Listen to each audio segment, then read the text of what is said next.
د ملګرو ملتونو د بشري مرستو همغږۍ دفتر مشر او د انټونیو ګوتریش مرستیال کندهار ته یون کړی دی. د راپورونو له مخې ټام پلینټر په کندهار کې د اسلامي امارت د واکمنۍ د کندهار له والي سره د لیدنې سربیره په دغه ولایت کې له روانو بشري او روغتیایي فعالیتونو څخه هم لیدنه کړې ده. که څه هم د ملګرو ملتونو د سرمنشي ویان کندهار ته د ښاغلي پلینټر یون او له ملا شیرین اخوند سره یې لیدنه منلې ده، خو د بحث موضوعګانو په اړه یې جزئیات نه دي ورکول شوي. د ملګرو ملتونو د سرمنشي د مرستیال یون کندهار ته په داسې مهال کې ترسره شوی چې د راپورونو له مخې ملګري ملتونه د افغانستان لپاره د یوې نوې طرحې پر جوړولو کار کوي.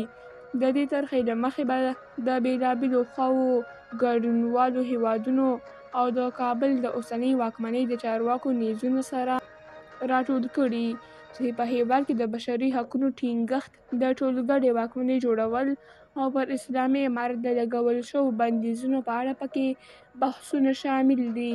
کندهار ته په یون کې د ملګرو ملتونو له استازي سره د ملا هیبت الله اخندزاده د لیدنې په اړه څه نه دي ویل شوي، خو له دې وړاندې یې د یو شمېر هیوادونو له استازو سره په کندهار کې لیدنې کړې دي.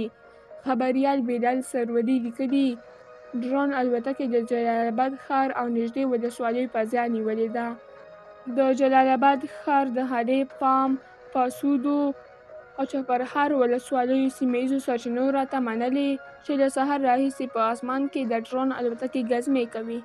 تر دې دمه معلومه نه ده چې دا ډرون د کوم هیواد پورې تړاو لري او ولې په دې سیمه کې ګزمې کوي. درنو لیدونکو له ملتیا مو مننه.